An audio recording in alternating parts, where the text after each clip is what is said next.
মজাদার হবে। তাহলে দেখে আসি চিকেন।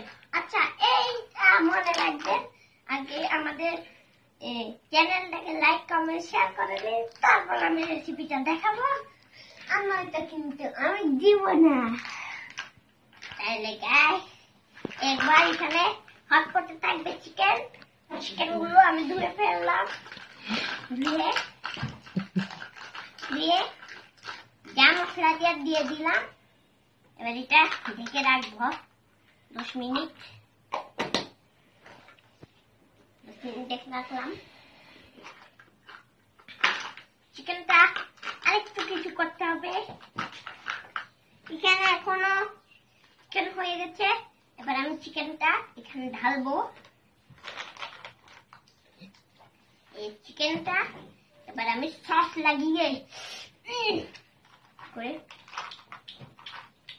ফেললাম।